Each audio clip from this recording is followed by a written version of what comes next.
edited. Ain't edited, my man. I mean, it's like the spaces. You either die the hero or live long enough for your space to turn into a Clubhouse NFT talk. Oh my god, that's exactly what happened. It's exactly what happened. It was exactly what happened. I All mean, right. we could turn this into an NFT talk since we both are Wait, did you so. already start recording? Yeah, I started recording. No, okay, start one more time. Why? Oh, we already started? Holy shit. Fuck it, we'll do it live. Right? Okay, all right. No, oh my god. Yeah, so doing Twitter Spaces every week now, and it became just the frickin' NFT talk.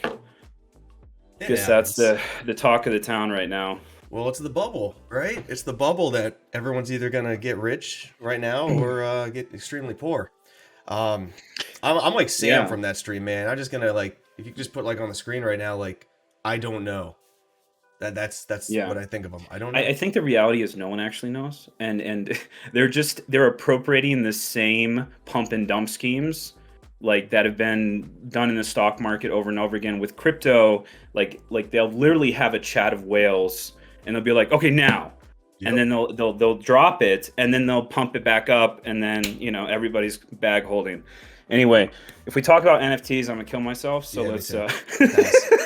Pass. let's move on from that. Yeah, Oh let's my god. let's start it out like this because I think this is the one thing you don't get the opportunity to ever do, and no one really does.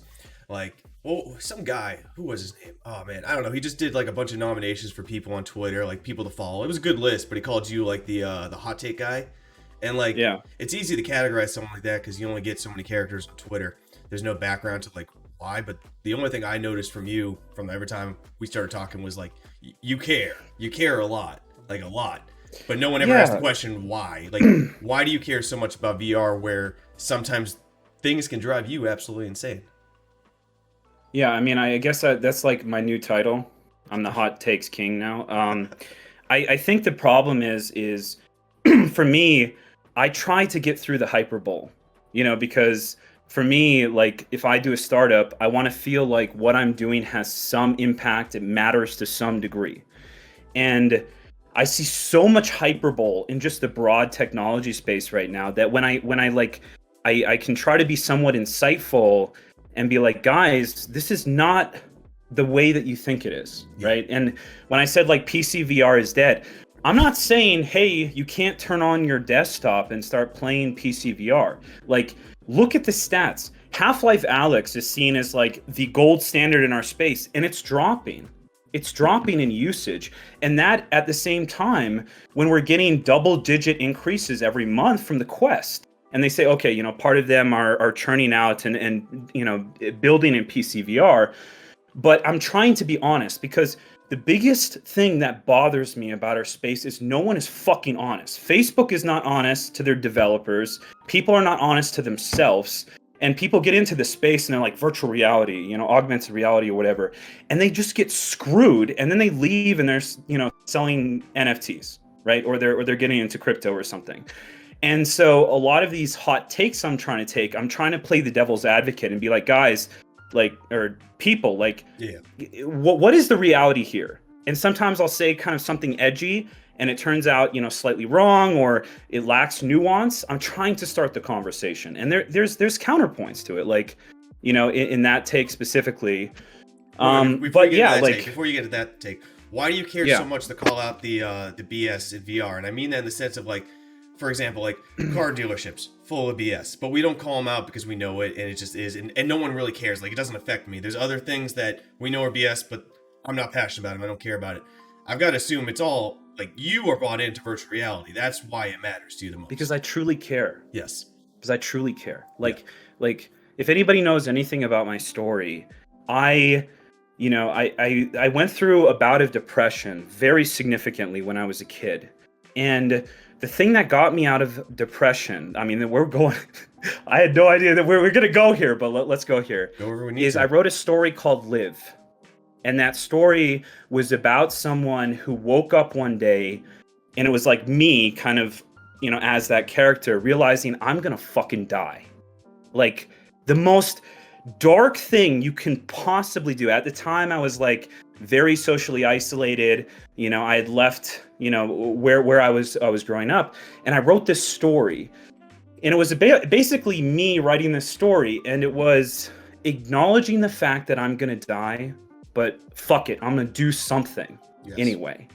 And that became a part of my identity. I tattooed "live" down my spine.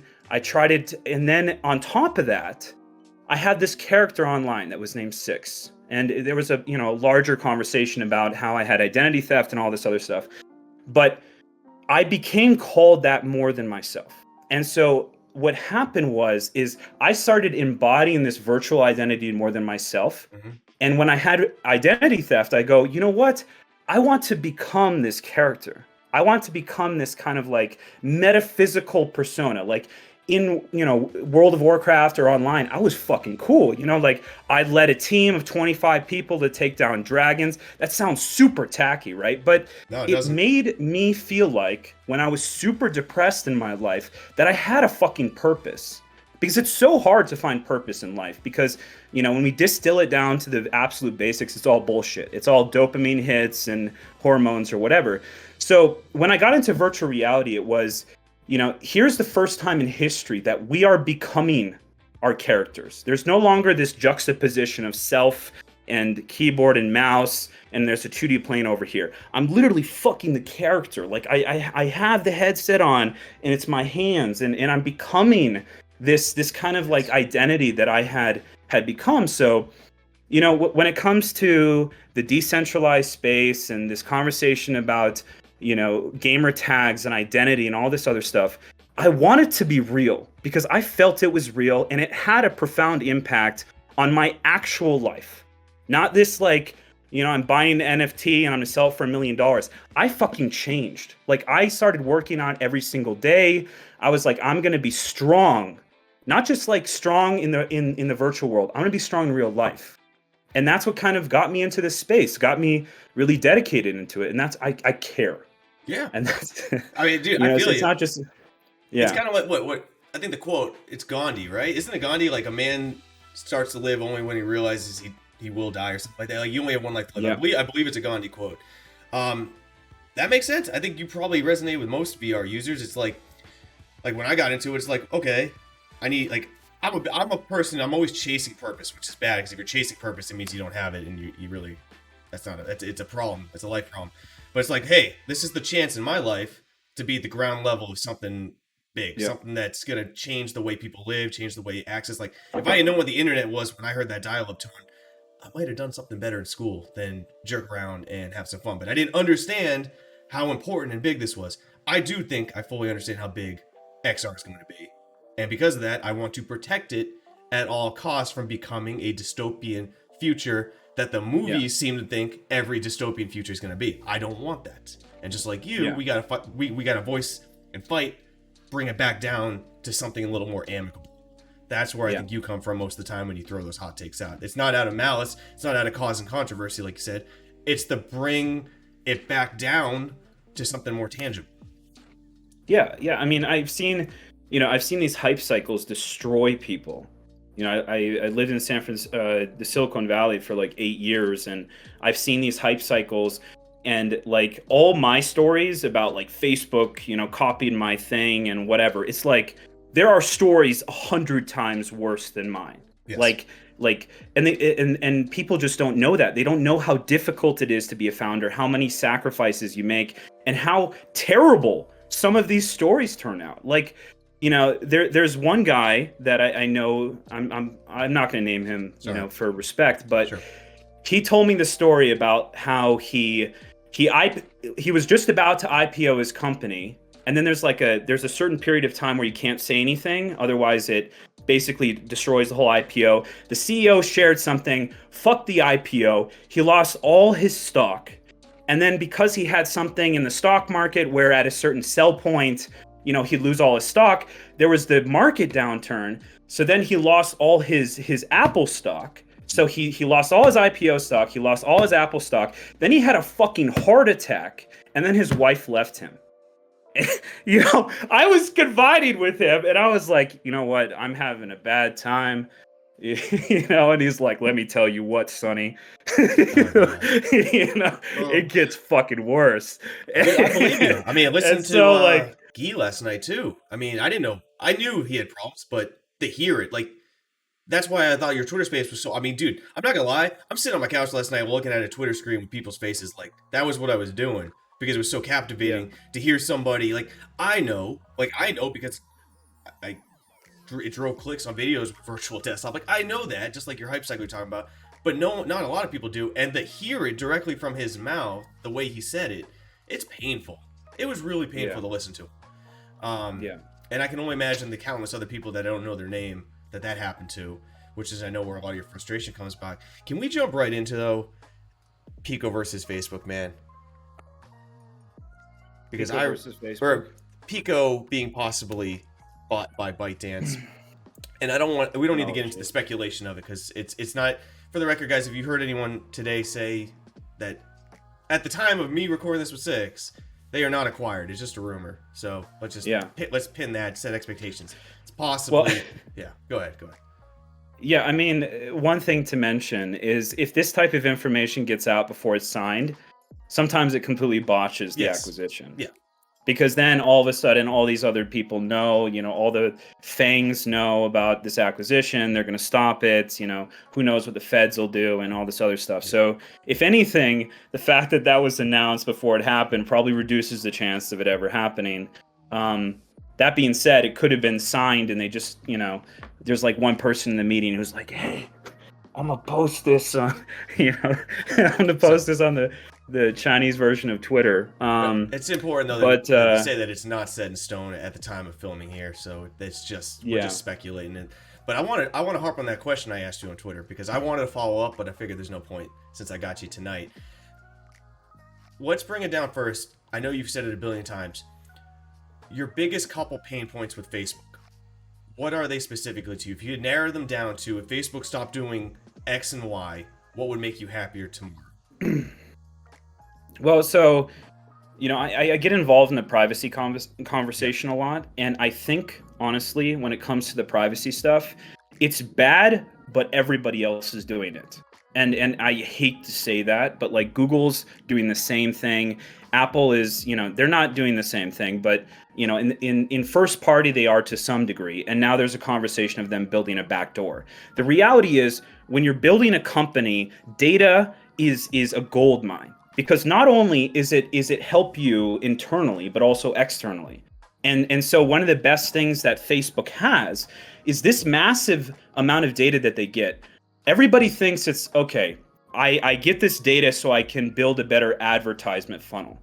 Not really. Like the conversion increase because they know that you're looking at this one profile slightly more than the other one. It only helps to a certain point. Even Facebook themselves have said this. Like, you know, your data is only valuable to a certain extent. Like, does it matter if you're like 5'8" versus 5'11"? Not necessarily. Like, if it gets a certain level of granularity, it's just violating your privacy and it doesn't help advertisers, right? So that conversation is true, and even in the defense of Facebook. But what people don't recognize is how much this fucks their competitors. Because if they have this massive surveillance on everybody who could possibly be their competitor, it's like that, like Minority Report shit. It's like before you even think you're gonna kill someone, you know, you're already fucking arrested, right? That's what they have. They know, okay, we can watch this uptrend here, and we can see that it's becoming a thing. And they fuck you before you even have the chance to compete with them. And like, everybody's like, you know, this is just capitalism, where they know what you're gonna do before you fucking do it. Like, that is the problem. That is the problem. Why is Facebook still the #1 social network? It's a shit website. Man, I go here and there's like, you know, 300 different buttons on the home screen. I can't figure out half the thing. They have like 3,000 different features that no one uses. You know, it's not a good platform. It's not. First. There's nothing about it. They were first. That is inherently valuable. And because they were first and moved fast. Yes. So it's essentially the phone book of the internet. And you know, back when they broke up the telecoms, one of the big reasons they broke up the telecoms is because they would hold on to your phone number. So like, that's essentially what's happening all over again, because it's your identity, and you can't just be like, oh, I'm gonna port it to TikTok, I'm gonna port my number to TikTok, and then you carry your friends and all those connections. You can't do that. So even if you never use Facebook, you still need to keep a Facebook account. So they basically developed the phone book of Web 2.0. And then on top of that, they have this kind of surveillance ability to look at all their competitors. Anyway, the only point I'm trying to say is there's a lot of people even work at Facebook. They're like, I don't necessarily want to work here, but the pay is so good. And if I go to a startup, it's just going to be incredibly difficult. And the problem with that is then we're not actually driving real innovation. Because if I, for example, can go and I can work at Facebook and get paid, hundreds of thousands of dollars, in a startup, I'm not going to get close to that for years. So it's creating this, this issue with innovation. And I play devil's advocate on that one point, though. Yeah.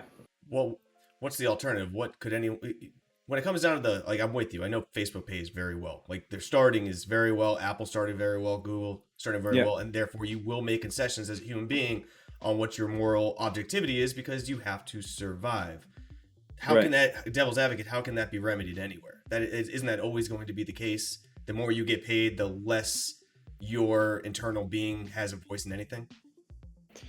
So the distinction I'm trying to make here is, if there is a more healthy ecosystem of success, let's compare, for example, Web 2.0 versus where we're kind of at right now, which is maybe like Web 2.5 moving towards Web 3.0. We're kind of in this intermediary period, and I would call it, the era of app stores. The app stores are the problem, man. Like, it's as simple as that. Because imagine if you had a website where every single piece of data of your end user was fed back to AWS, and AWS or your hoster could just watch everything that your users are doing and then co-op you. That's the problem. It's literally app stores. If I'm gonna like plant it in the ground, it's app stores. It's the idea that we have a closed hardware ecosystem, and that ecosystem itself is competing against you. That's like Hansel and Gretel, right? Like, you invite, them inside, and you're feeding them, and you're like, oh yeah, get big and juicy before I eat your ass. Well, I don't know why that got kind of weird there. Yeah, I mean, okay. So when it comes down, that's the story, right? It's Hansel and Gretel, or is that some other fairy tale? They got fed by the witch. They get nice and juicy and plump, so she could eat them. And then two kids beat a witch. I mean, we're all being, everybody is looking for a term. I think better than Sherlock. I'd call it Hansel and Gretel. That's what's happening right now. So with Pico Neo, and hypothetically, ByteDance does obtain them, and hypothetically, they become consumer in the West, although I think they're majorly B2B right now. And more asterisks, putting aside the privacy conversation, because that's just going to kill any discussion. What pain point could that potentially solve that would maybe help your thoughts on Facebook? Because I'm sure they'd have to adapt to that. But what's the pain point that solves for you? Well, actually, I'll give you an exact story. So the third VR startup I was working on, which I'm actually taking a break from being a founder. That's probably news I haven't told everybody yet. You're better off mentally forward for a while. Yeah, so I need to take a little bit of a break from being a founder. Although it's a larger conversation I'll touch on later. But the third startup I was working on, the pitch was connecting millions of headsets to billions of phones. So the whole idea is that while people are in VR, they can't easily communicate outwardly, and people who are on their phones, there's billions of people with phones, so they could create, asynchronous communication between headsets and phones. That was the third VR startup I was working on, which I recently left. There's still some work on that, but, it's not going to be like one of my big, announcements of my prior two startups, because I'm just fucking tired. I'm tired of the shit. And I'll tell you why. Because, okay, let's just say I were to release this. First of all, Facebook is 80% of the marketplace, and what constitutes a monopoly by the United States government is over 60%. So we're way beyond what constitutes a monopoly. And the problem I had with that startup is I go, okay, if I release this, it's cross-platform, but who fucking cares? Because there's no other significant headset adoption. And so if Pico came in here and say that Pico had a significant percent of the standalone market, the value of a cross-platform communication application is significantly more. So, like for example, let's use prior examples. WhatsApp. Would WhatsApp ever have been valuable if it only exists on iOS? The answer is no, because they just come out with iMessage and just be like, buy WhatsApp, don't care about you. So as a startup, you generally have to think, I've talked about this before, you generally have to think horizontally or vertically. So for example, Peloton is completely vertical, right? You get the Peloton, you have the shows, they're not dependent on really any third party. Even the coaches that they have are hired internally, right? So they're a vertically integrated company. So and the value of a vertically integrated company is the fact that you don't create dependencies. Oculus is a vertically integrated company.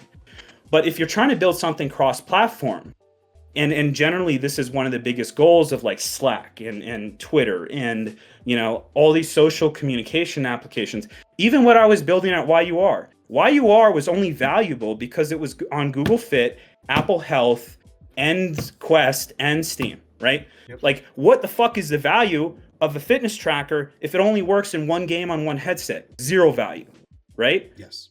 So the problem is when we have market consolidation like this, horizontal companies can't exist. And so when Pico comes into the market, if they get any significant amount of them, all of a sudden it opens up these startups that otherwise couldn't exist. Like, for example, even Guy Godin, right?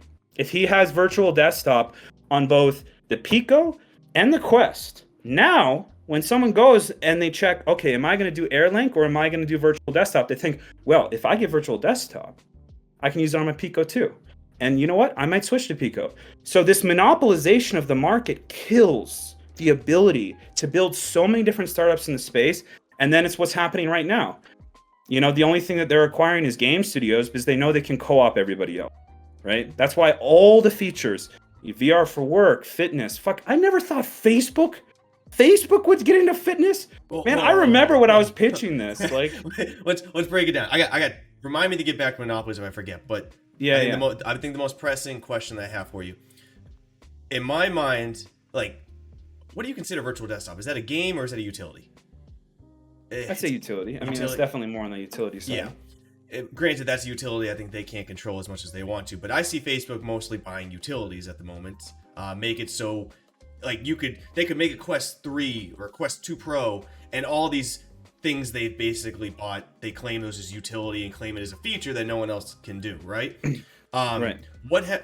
We haven't seen anything from Pico and ByteDance, so it's completely speculative. What gives you faith that a Pico run system by ByteDance would be open enough to even be different than Facebook and allow cross-platform? Would they just want to buy the utilities as well and be the exact same thing, just the Eastern version of it?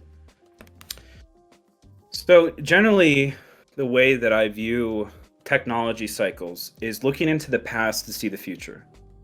And if you remember, this dynamic when the original smartphones came out, right? There was, the approach that Apple took, which is everything's closed down. They didn't even have an app store in the very beginning. And everything's first party and we're super closed down. They didn't start opening up until Android came in there and they go, you know what? Put fucking everything on there. We don't care. Don't put spyware on there. Don't put viruses on there. But otherwise, do whatever the hell you want. If you want a flashlight app that, flashes and strobes and gives everybody, like any of these issues, right? Like they were much more hands off. Yes. And that tug and pull between these huge corporations is what drives innovation. And if Facebook is incredibly closed down to the point that they can't allow anything, and a counter comes into the market, the counter is going to have to represent something fundamentally different. Otherwise, they're just going to flash pan and disappear. So if Pico comes in and they say, we're going to be as closed as Facebook, no one's going to give a shit. No one's going to buy a Pico, right? But if they come in here and say, yeah, all the stuff that Facebook is screwing, we're now going to have an open market. All these developers are now going to be like, wow, this is a better platform for me. And then what's going to happen is Facebook's going to be like, oh, we're nicer to developers now, and then it's going to create that balance. But we don't have that right now because HTC, like the entire value of the company is a few years of losses of what they're spending on Oculus. Like Oculus is burning like $6 billion a year, right? Yes. That's like a whole Valve a year. Yeah, but at the same time, put it in perspective. The monopoly conversation, I was thinking about it last night when you brought it up, and I was gonna speak, but I figured I'm not gonna waste the time since I got you today. Yes, I get the mathematical 80% by definition they're monopoly, although, there's always going to be gray areas in there. But aren't they in that position because everyone else just shit the bed? They're 80% because everyone else gave up. I mean, it's not that simple. Okay, it's not that simple. Let's take HTC for example, right? Mm-hmm. You could subjectively say their new Focus, what is it, Focus 3? Yep. New Focus 3 is an objectively better piece of hardware. A lot of people have said that. It's faster, it has higher build quality, etc. Oftentimes, a company like that, when they go up against, something like Facebook, they go, well, we're not going to win consumers, so we can't even try, right? Because the only avenue that they have for profitability now is to approach businesses and go, hey, are you going to buy a $1,300 headset? Because for them, on gross margins of hardware, generally speaking, if you're not doing something like a console approach, or you're not doing something like what Google does, where they subsidize all their hardware and make it back in advertising and stuff like that, you have to sell generally a hardware product of twice of your bill of materials, at least twice, because that covers returns and manufacturing and all that other thing. So generally, that's probably what the Focus 3 is. It's probably 2x what their build of materials is. So that would assume the build of materials is what, like $600, $700 or something like that. So that's realistically how much these headsets cost. Yeah, no, speaking with Yukai Chow of HTC, he didn't say it verbatim, but pretty much alluded to that. I think he alluded that he knows what Facebook's paying for that. And I think he thinks it costs around $650 to $700 for each Oculus Quest. That's exactly what I'm thinking. Yeah, a lot of people think, oh, these sensors, whatever, that's the real build of materials of a hardware product. But they don't realize Qualcomm charges licensing fees. It's not just like hardware hasn't, like, this panel is XX, like if you go to one of those build breakdowns, right? They'll rip this thing apart and they'll say like, oh, this speaker is only $2 or something like that. And they do it, generally speaking, based off just the raw materials. What's missing in these conversations are early access. So why do you think it is that the Facebook headset had XR2 a year before everybody else? They're paying for that early access. It wasn't a coincidence that, hey, XR2, all of a sudden only the Quest 2 has it for an entire year. That's not a coincidence. And so they're paying for early access for this licensing. And on top of that, they're paying access to all these different licensing features within the reference design on top of that. So yes, that's an absolutely potentially accurate estimate. It's double of what they're selling to consumers. So yeah, I think that with the acquisition of Pico, the nice thing about if it happens, is cost is one of the biggest barriers of entry to the VR space, because a lot of people treat the VR space now, not like you and I, like the average person treats the VR space like a toy, like a Switch or something like that. So which when they sense. buy, I can respect that. I mean, to an average person, it is a toy. Right. It's not bad, but it's their comparable. So cost is the biggest thing to affect their decision to adopt. So they're doing the right approach to get as many people as possible, and they're spending heavily for it. And, it just goes back into the conversation of what I'm saying of why this is such a big problem for startups. For consumers, is it a big problem? Not really, because does it matter if there's other platforms, if Facebook is taking all these features, co-opting them, making them free? Fuck no. No, it's great. And that's one of the biggest. Yeah, and that's one of the biggest problems with American antitrust. American antitrust, what constitutes, harm to the consumer, generally has to do with things that, Facebook is not essentially doing, because what they're doing is, even though they're co-opting someone, they're making it free.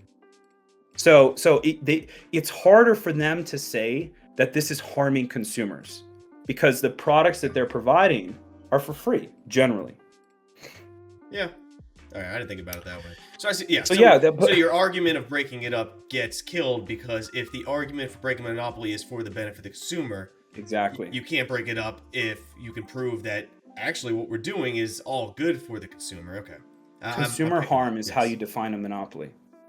That's it's a very archaic definition by the U.S. government, but that's how it constitutes a monopoly. Is that when consumer harm starts to happen because of that monopoly? Yeah. So one last comment on that. I know you don't want to talk about the data stuff, but what do you mean? Yeah, I think there is a conversation to happen. Okay. No, I don't mind talking about that. I just wanted to separate it for that discussion, because at the end of the day, then you just get someone going, but the data, and now we can't talk about shit. So that was the only reason I wanted to separate it for that part. Oh yeah, go ahead. Yeah, I mean, I think that there's been several articles that have came out that said that, the Chinese government is deeply involved with a lot of the data collection through ByteDance, the parent corporation. And you kind of have to play by the rules when you're a Chinese tech company. It's not like in the United States where we just whatever, just go run off and do whatever you want. And once in a while, we'll slap you on the wrist with a few $1 billion fine. But otherwise, do whatever the hell you want. So there is a concern here for, the data collection, because if you know that your data is being sent essentially to the Chinese government to some degree, that is a pretty big concern. It's a big concern. And, like as we're moving more and more towards technology, being able to, have your biometrics and all this other things. And unlike China, they actually do have a social credit system. So, it wouldn't be incredibly far-fetched, although sometimes I hit a little bit of my hypotheticals here. It wouldn't be too far-fetched to assume that there would be some type of social credit score built on you as a Westerner before you even go to China. So, one final question about that real quick. Do we not already technically have a social credit system? Is social media not the ultimate version of it for the U.S. right now? I mean, I guess it's kind of like for private organizations. Yeah. Like if someone's like, can I hire this person? And they go to their Twitter and they're just crazy. That is some element of a social credit system, right? It's to the nth degree over there, dystopian-esque, but so I get where, there's a big gap I'm taking in that logic, but at the same time, we have a semi-social credit system baked into everything we do already. Well, you could even go as far back to say there's always been a social credit system. Like, if I'm getting a job, they're gonna talk to their friends and be like, is this guy fucking crazy? Should I hire him? He's gonna burn my company to the ground. That is gonna exist, right? And that's gonna be through friends and networks and stuff like that. The problem is it's the single entity getting the ginormous amount of data that we don't even know they're taking. That's the problem, is the unknown and the giant one single entity. Instead of our social media, social credit is me kind of voluntarily putting my info out there. There's a little bit of a big difference. Yeah. I mean, to some degree. So a small story I have about that is my father used to always go to China. He built hardware there, and he said he can't go back now. And the reason he can't go back is because he works with the government. He has something called a GSA contract, and basically his concern is, if I show up in China now, they know that I'm working with the government to some degree. Am I just gonna disappear? Am I gonna be imprisoned and be told it's a little bit far-fetched, okay? But there is some stories happening out of China where Westerners are showing up there and they basically put them in jail but they don't like define what the charges are, and they're there for a while, and they just release them, and it's almost like a catch and release. Like, you better not fuck with us. Like, you want an anecdotal story like that? I have a couple friends who they left college real early, 2008, bought into Bitcoin, became millionaires, and they are now running companies worldwide. They go over to China. First 2 times they got arrested, both times, no reason.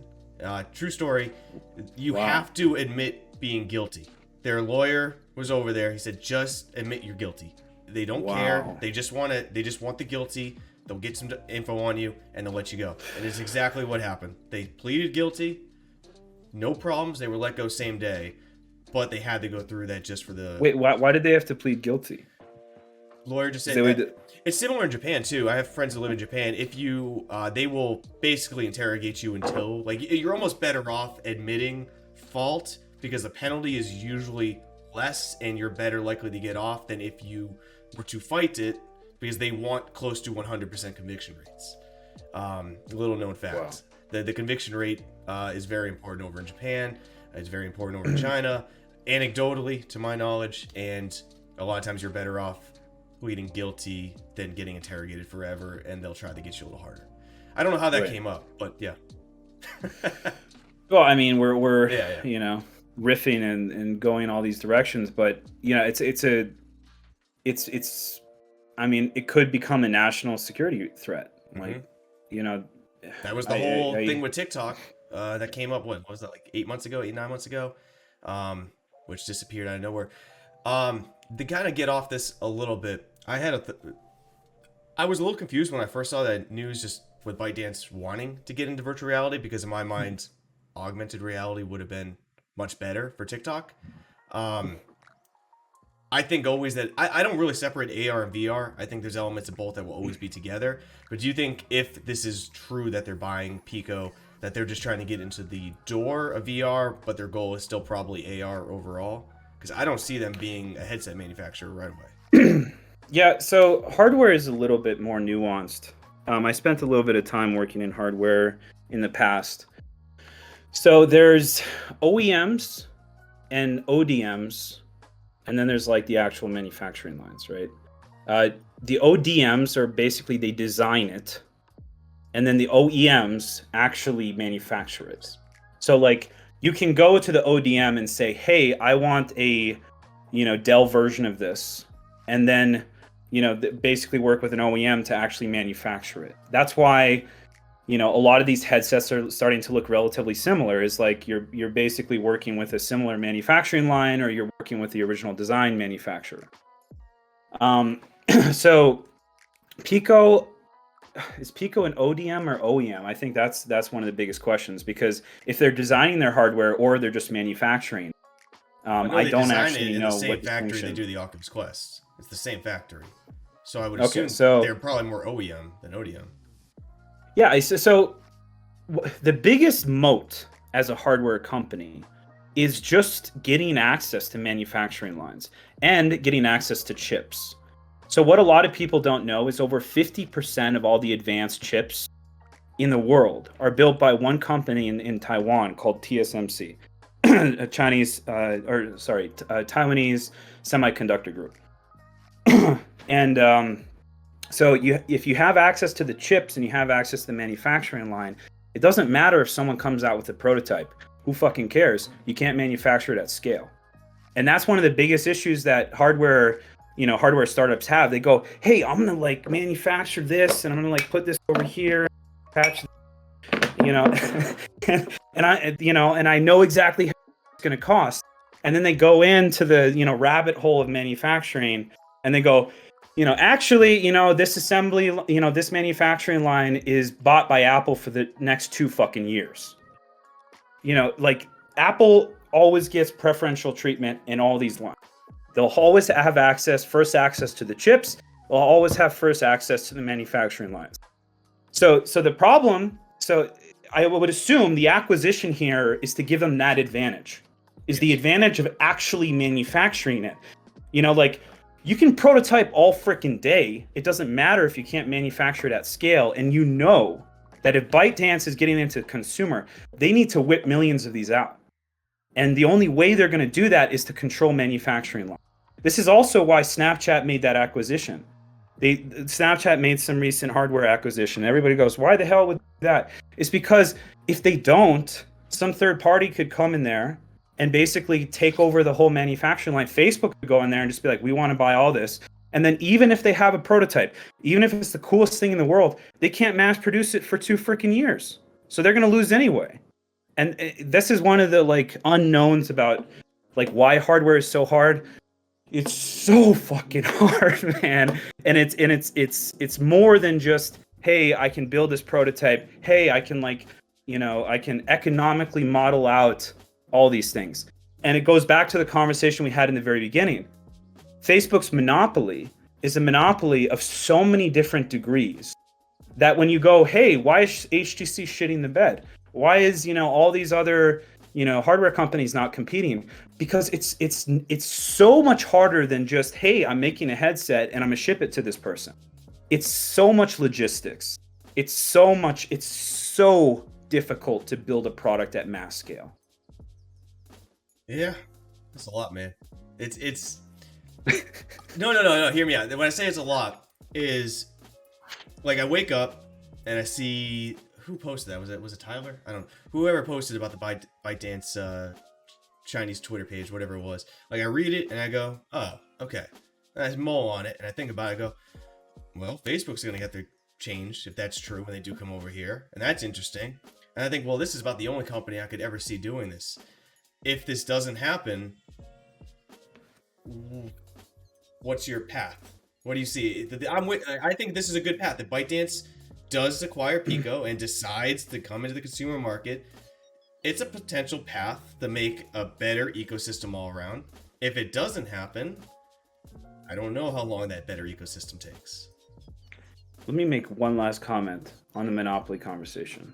60 will never have a last comment on that. I like people don't understand how problematic this is. Facebook hires 10,000 people in the XR space, and they're hiring even more. And people think, oh, they must be doing things that are really valuable. Fuck no. What they're doing is they're moating all the talent. They're moating all the talent. And people think, wow, they're trying so hard to build into the space and all this other stuff. More than anything, what they're trying to do is moat the talent. So if anybody else wants to enter our space, they already have all the talent. They're already in Facebook's ecosystem. So all these jobs, a lot of them are relatively like not valuable to the space. Like look at this Horizon Spaces. Okay. I made a whole notes here about my experience trying to install this thing.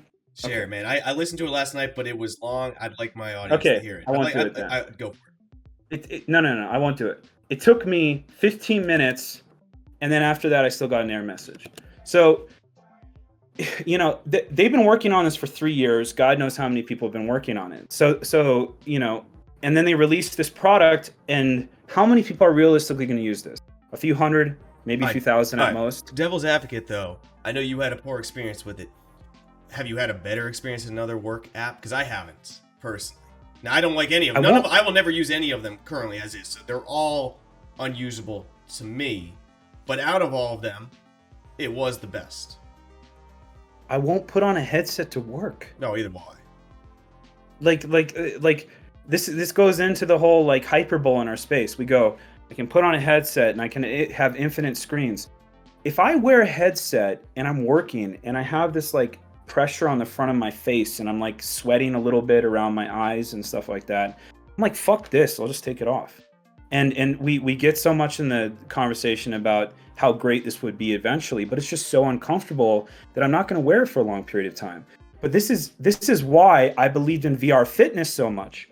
Is because when you exercise, you go, this is going to be uncomfortable. I know that it's not going to be like, I'm going to feel like I'm in a spa or something, right? I know my head's going to hurt a little bit. You get these kind of micro pains. So when you put on a headset, you're jacked in, you do the exercise, you know it's going to be uncomfortable, and you take it off and you go, damn, that was the funnest way I could possibly exercise, right? But when I'm sitting here and I'm trying to work and I have this shit on the front of my face, and it's like pulling my head down, and I'm starting to sweat around my eyes. Oh, fuck this. Like for that use case, I get it. I 100% get it. We'll eventually get there. But if the hardware is heavy and uncomfortable, it doesn't make sense. Does anything... So arguably, like, I look at the Quest I have. Overall, as a package, it's a great package. Where I started in 2016 with VR, to have that now, I didn't expect it. I really did. Yeah. It's astronomically better than my mind thought we would be at this point. And Absolutely. Then, like, last night I listened to people talk about how everything arguably that they put out in the system is worse than PC or another counterpart, which arguably, yes, in some cases is absolutely true. Can't deny it. But why does anything that comes out in VR right now even remotely need to be close to perfect? It's a minuscule amount of people who are using it right now. It will get big eventually, but all you need to do is have the suite of products that work average to better than average. And right now that is good enough to be devil's advocate. Absolutely agree. The thing that I keep trying to emphasize here is the monopoly conversation. It's not whether or not this is valuable for a specific use case of people. It's the fact that Facebook is in here. They're featurizing every single potential vertical way before startups have a lick of a chance to get traction. So, like, generally speaking, when you look at Amazon, you look at Apple, look at all these big companies, right? They do the same shit. But what they usually do is they wait until the company's like worth $1 billion. They usually wait until, like Spotify is worth billions of dollars before they do Apple Music, right? They give you lead time. They go, you know what? Someday we're going to, come in here, but we'll give you time to build. We'll give you time to, be a startup, right? The problem we have in the VR space is we're tiny as hell. Our entire addressable market is 10 million people. There are only 10 million people out of, billions of people on this planet. 10 million people have a VR headset. And on top of that, those VR headsets are used about 1/30th as much as their phones. So not only is it 10 million. You're being very generous in the 1/30th. Yeah. Well, from data I've seen, it's about the average VR user uses their headset in a month what they use their phone in, right? So small market, relatively small usage compared to phone. And Facebook is coming in here, a $1 fucking trillion company. Before these companies are literally worth $1 million, before they're worth, almost anything. And they're going, we're going to control every single freaking vertical of this space. Way before you guys have any chance, way before you have any traction whatsoever. And they're just cannibalizing their entire ecosystem and be making it just, and the way they defend it, and this is the way they get away with it, is they say it's a game console. Anybody who works in the space knows that VR, AR is so much bigger than games. It's so much bigger than games. But they get away with it because they go, this is a game console. PlayStation VR is closed down. It's equally as hard to get in PlayStation VR. I'll admit that. Like Sony they don't talk rarely to cares. They don't talk to anybody. They don't give a shit about you, right? Like unless you're like AAA, Rockstar or something, they're not going to talk to you, right? They don't care. So they basically go, well, all these consoles are the same way. What do you expect differently? And we go, you guys are trying to build the future of spatial computing. You're not trying to build a fucking Nintendo Switch on your face. We know what you're doing. Why don't you let us survive? Why don't you let us thrive? You're hiring all the devs. You're undercutting every other hardware company. You're monopolizing the hell out of the space. And it's for people like me, I go, fuck it. Why am I doing this? Right? Like, why? Like, every single time I come up with a startup idea, it's, well, Facebook's just going to featureize them. So the only option that I have to stay in the VR space is to be a game developer. Yeah. Do I want to be a game developer? Not necessarily. Like, I'm not, like, I don't know how to build games. You could be a utility creator and sandbag it. And the second they decide to adopt it, you got the speed advantage of creating something, getting the extras on that utility. You could sandbag it and make them look pretty bad. I mean, does making them look bad matter at all? I don't know, man. It sounds like you might enjoy it a little bit. But no, it doesn't. The answer's no. Dude, no. I'll tell you a true story. I don't know how confidential this is, but I don't care. I messaged Facebook and I said, I know you guys are coming out. This is before Oculus came out, and I knew fitness tracker because, I just knew. And I messaged them and I was like, will you guys just acquire us? Like, will you acqui-hire us? Will you make it look like I'm not an idiot for like working in this for the last 2 years? And they said, no, but we'll cover 30% of dev costs towards a game. That's what they told me. So I was like, yeah. I was just like, but I'm not a game developer. Like, okay, like, it's just, it's they don't care, and I think they didn't expect there to be much of a blowback, because so many people in our space, they look, they're the consumers and people who follow the VR space. They're not developers generally, right? No. And they go, well, the headset's 10 times better. It's $300. It has everything you've ever wanted, and it has the top app store of anything. And they go, what the hell is your problem? And we go, well, they're building this future of spatial computing, not a game store, but they're pretending otherwise. And it's frustrating. And that's one of the biggest reasons I came out, and, Guy probably came out, and all these developers, like, this is the reality of what's happening in our space. And to be frank, I'm honestly tired of talking about it, because I know you are. It's just, everybody knows at this point and no one gives a shit. So yeah. Who would you expect, and I don't mean this targeted, I mean honestly, who would you expect to give a shit? I can't expect an average consumer to give a shit of this. I can't expect anyone but a dev hurt to care. Yeah. Let's just be honest, right? Now, you're not going to expect the dev who makes it to the Oculus App Store, who gets that visibility and makes more money in VR than almost anyone else, 99% of other people will ever make so far. I don't know. I don't have an answer. Just like you, I know you don't. Yeah, I mean, let me speak highly about what actually is happening from the Oculus standpoint. So PCVR, this is the recent tweet I got shit about, is I said PCVR is dead. You but you the caused biggest a storm. It's funny, like the stupidest tweets take off the most. Like, well, we're all I hate X. X. Some new. We're all desperate for a little stuff in VR at times, especially during the lull. So you gotta imagine if you put out something like that, it's gonna get picked up. Yeah. I mean, it's just like the least informative, intellectual things I've ever said have taken off the most, and it's kind of annoying. But so I've talked to a lot of developers, and the reality is, you can't make a whole lot of money on PC. The numbers I've seen are anywhere from to 60 times that you get for the same application in the Quest versus PC VR. Yeah. And you'll get there's way several more different troubleshoot tickets and tech tickets on PC VR than you will something else. So there's several reasons for that. One is that the average Quest user uses their headset 2 to 3 times longer than the average VR user. That's analytics that I've seen personally, and was reflective in the data that I've seen. The fact that the headsets generally appeal to broad consumer, but curation is one of the big ones that's lacking on Steam.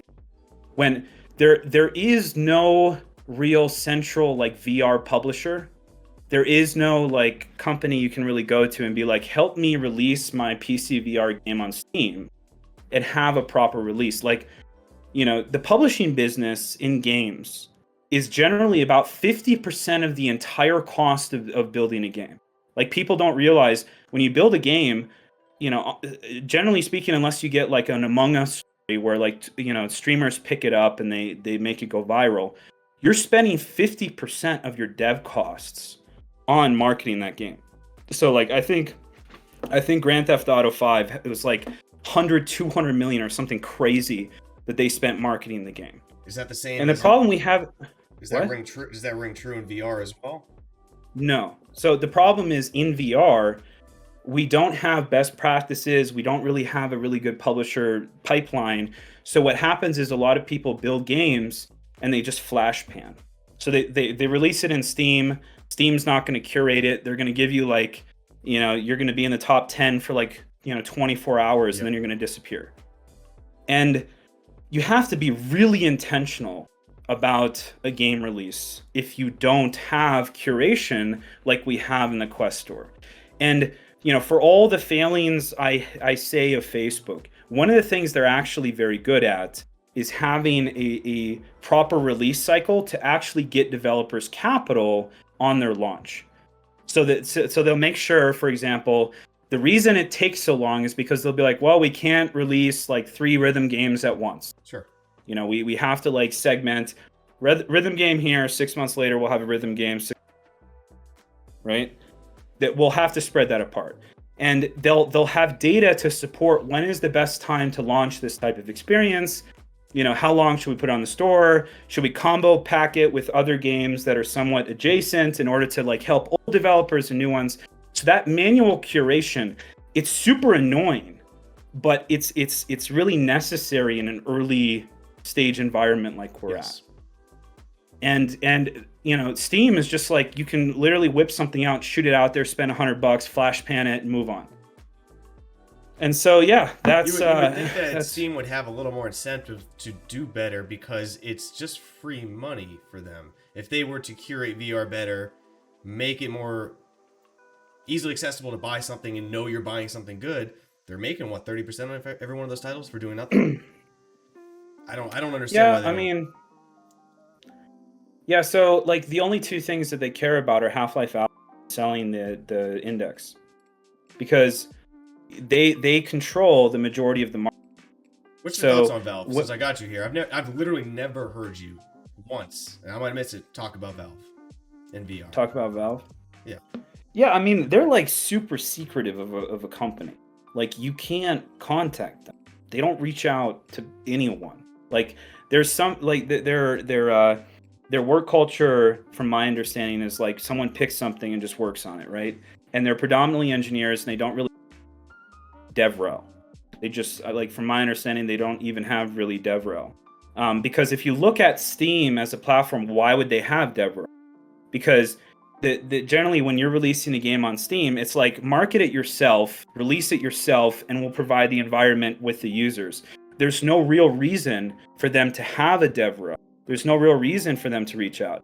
And so that's all good for PC games because you can go and have a publisher help you from initial inception to launch.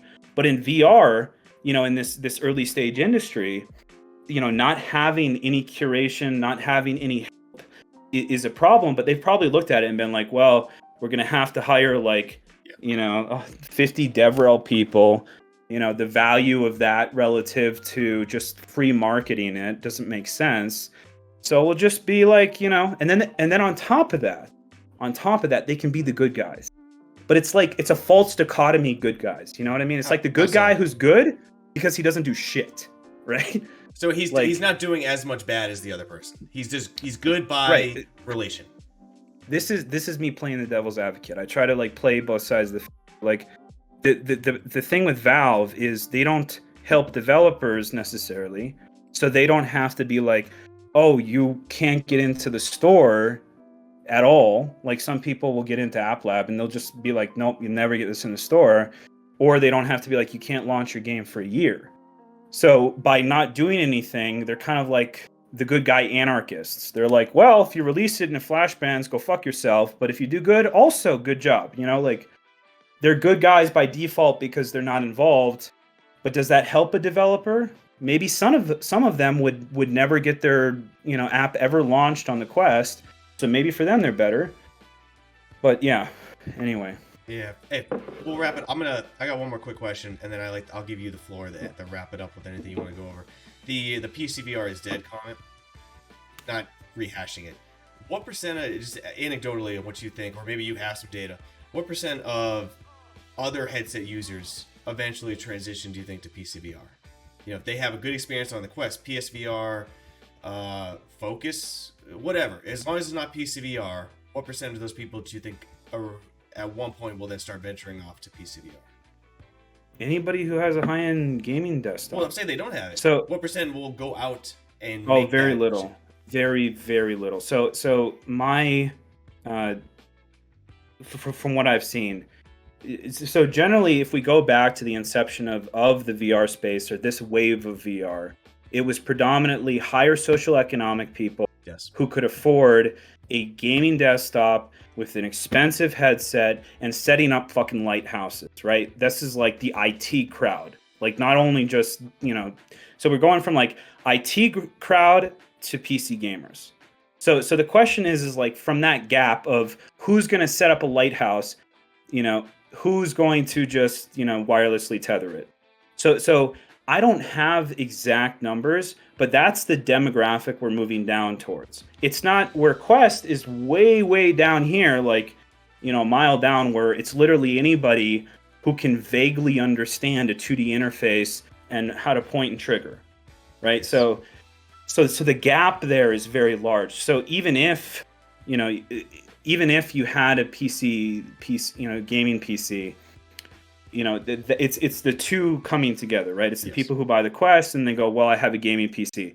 I would nearly guarantee that almost no one will buy a Quest and be like, I'm going to get a gaming PC now, and I never had one to play Half-Life Alyx or these other things. I would nearly guarantee that demographic is incredibly small, because the people who actually have these big, gaming rigs or just VR ready gaming rigs are already an established demographic. Yes. Yeah. And shit, I mean, crypto has not helped. No one can buy a freaking video card right now. We stayed away from crypto and NFTs at the beginning. We got to stay away from it now.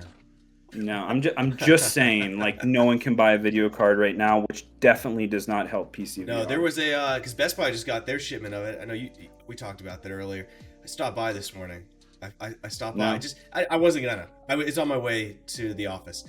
I stopped by at 6:45, wrapped around 2 giant blocks. People, they want them, and you're not gonna get them unless you're on Best Buy 24/7 refreshing that page. Where was that?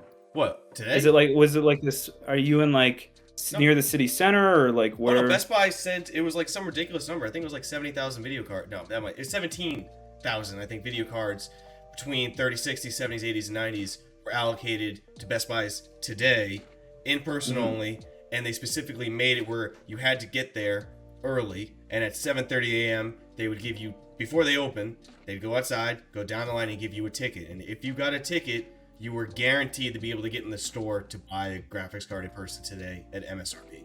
So that, I mean, there's no other opportunity you're going to get for as easy access for MSRP for graphics cards that, and people. Yeah, I mean, are you willing to stand in line for that long and let's be real, the majority of people standing in that line are they're not even going to use the video card. So even the people who are waiting in line for it are resellers. I mean, one of the first job I ever had was in tech retail, and what these companies do is they do these loss leader things. Yep. So what they probably did is they paid NVIDIA or whatever to have those video cards above MSRP, and then they get people in, and then they'll buy other stuff like cables and stuff like that. Yeah, which they will once they buy that card, because they're not ready for it. But yeah, I almost stayed. If someone wanted to, someone almost offered to pay me in a little crypto to wait in line, but it's just not. Oh, really? Yeah, man. Your human meat bag has a price to wait in the line. Use me and abuse me. I don't care sometimes. Don't care. Eric. All right, CIX. How about you, man? What? What are you up to? What am I up to? Yeah. You know what I'm up to, but I can't talk about that. We can talk about that after the stream. Other than that, man, I'm trying to change the mentality. I'm trying to be a little more optimistic. But yeah, honestly, dude, you know what I'm really trying to do, which made me happy? And I'm gonna be honest, I'm just playing more fucking games with like no strings attached. Playing more games. No, this year I'm playing games. I'm playing more VR games when I can at like midnight to 1 a.m. The only free time I have lately. It's honestly making me happier. Just playing. I wasn't playing. Wait, till 3 a.m.? No. You can go to sleep after that? No, I play games between 12 and 1 a.m. I go to bed by 2, and I get to the office by 6:30 a.m. That's my schedule. You can fall asleep like that after having all that blue light shot in your eyes? Yeah, I don't have any problem sleeping. Wow, you pushing yourself a little too hard, man. That's what that means. Oh, that means I sleep all day on Sunday. It's just a big sleep day. But hey, man. Well, don't push yourself too hard, Eric. Live your best life, right? No, trust me. I know what you're picking up. But hey, CIX, bring it home, man. I like to give the floor, put everyone on the spot at the end of these. It's always uncomfortable for the first 30 seconds. They give you the floor. They say anything you want. VR, what's making you happy? If we didn't touch a topic, you can bring it up. I don't care. You could just say you don't have anything. It's your floor to end the show however you want. Yeah, I mean, so I'm taking a little bit of a break from being a VR fan. But one of the things that I'm really thinking about, so I mentioned the third startup I was working on. Everybody probably knows about the other two to some degree. The one thing I've really been noticing that's lacking in our space is a publisher. So after all this conversation, you didn't know this, but I use it as a self-promotion. So what I'm wondering is, does it make sense to create a VR publisher? And considering, I like to consider I'm pretty good at marketing and building communities, does that make sense? So it's kind of an open-ended question for any of the viewers. Do we need a VR publisher? Is the market large enough to support a VR publisher, even if it's a relatively small team? And is this something that I should do? And if not, that, I'm just going to get a day job for a little while here until AR becomes hype again. But yeah, that's my biggest question right now. So final thing to mention here is I'm going through a huge life change right now. I was living in San Francisco for 7 years, and I was in a relationship there, and a long-term relationship. I left San Francisco, and I left being a VR founder all at once. And so right now I'm actually road tripping across the country. And it's not necessarily a midlife crisis. I don't know what you define as 33, a quarter life crisis or something, or a third. Whatever. You got all the time in the world to do whatever you want. I realized I wasn't happy, and I'm this entire perception of going and raising millions of dollars and doing a tech company and fighting the fangs of the world. I realized at that moment where I was living and what I was doing, I was not happy, and so. Yeah, that's the open-end question. Does VR need a publisher? Do we need a publisher? AR, VR, is that what we need? And that's the startup I would do if I'm gonna get back into it. I'll push the question out for you every day if I have to get you some answers. Does VR need a publisher? And if anyone's in the chat, or excuse me, in the comments, let CIX know. CIX, man, this was fun. It was fun not having any plan. I had no plan for this. This went better than I expected. Yeah. No. I mean, I was just hoping we didn't start talking about NFTs, and I had to put on the hat, Dude, it's just obligatory. Keeps the flop sweat going in this room. It's a little warm here too. We'll do if all of CIX's socials, everything you need to know about it will be in the video description, so check those out. Please answer his question. This stream chat is long, so clips will be on the secondary channel of every single part of this, so you can not miss anything. That'll be in the video description as well. CIX, thanks again. As always, everyone, we'll see you next time, Space Cowboys. Peace.